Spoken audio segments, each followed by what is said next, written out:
A Petrobras é tema constante aqui no seu jornal. Hoje não vai ser diferente, também será assunto do diretor técnico do Diese, o Fausto Augusto Júnior. Boa noite, Fausto, tudo bom? Boa noite, Ana. Boa noite a todos. Bom, Fausto, no início da semana, por mais de 2 horas, o Conselho de Administração da Petrobras debateu o risco de desabastecimento de diesel. E o Conselho decidiu voltar, a alertar o governo sobre a urgência de um plano para racionamento do diesel. Agora vem a minha pergunta, Fausto. Além do descaso, também demonstra um bate-cabeça, essa desorganização sem fim do governo Bolsonaro? E aproveito para mim dar outra pergunta. Como que você avalia esse problema?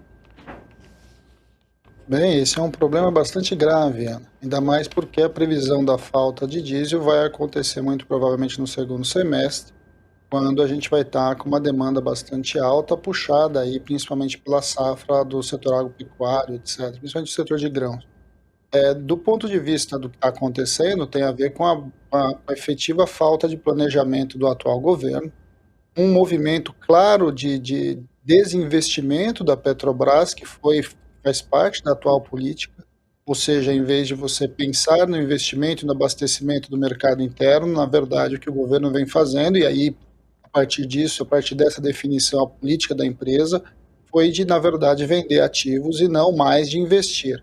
O Brasil importa cerca de 25% do óleo diesel consumido no país, e era razoável você pensar a longo prazo e você ampliar a capacidade das nossas refinarias, ampliar a capacidade de produção do diesel, e de alguma forma não foi feito. Não só não foi feito, como o que tínhamos, na verdade, vem sendo desmontado. A gente está vendo a cada período mais uma refinaria sendo vendida, agora acontece no Ceará, e a gente vai vendo como que, na verdade, é uma grande empresa de energia que é a Petrobras está se transformando basicamente numa empresa de extração de petróleo bruto. E, Fausto, qual que é o tamanho, do drama, Estamos realmente na iminência de um racionamento que se baseia uma possível prioridade no abastecimento para ambulâncias, por exemplo, transporte de grãos e transporte de alimentos.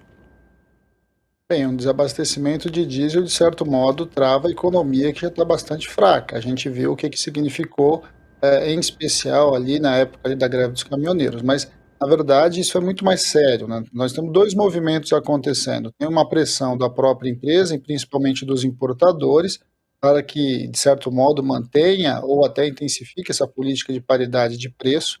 Então, de um lado, você tem uma pressão de fato política e do mercado, mas de outro você também tem uma absoluta falta de planejamento, que de alguma forma a ideia de faltar diesel no Brasil é algo que não deveria nem sequer ser cogitado, uma vez que boa parte do nosso transporte é sobre rodas, o investimento sobre o transporte sobre trilhos foi basicamente abandonado, a gente tem, de certo modo, um modal bastante complicado, né, que de alguma forma está vinculado aos caminhões, e então nós temos uma dependência bastante importante do mercado de diesel.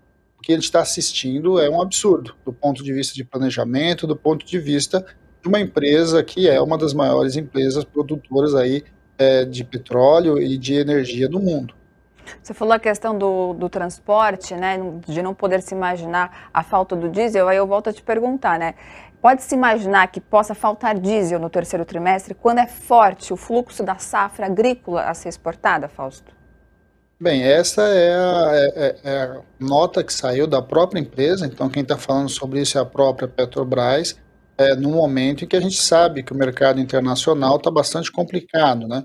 Guerra da Ucrânia, a questão da Rússia, todo o processo de embargo à Rússia, a Rússia é um produtor bastante importante de petróleo, então sim, é possível que falte diesel, mas pior do que tudo isso é você não ter nenhum plano de contingência para lidar com a atual situação, isso é muito grave em virtude da dependência que a gente tem, do transporte sobre rodas, aí do transporte que consome óleo diesel, principalmente se não falando de caminhões. É claro que não é só caminhões, passa por ambulâncias, passa por outro tipo de veículo, mas a gente sabe que o maior consumo vem mesmo ali do setor rodoviário de transporte de carga.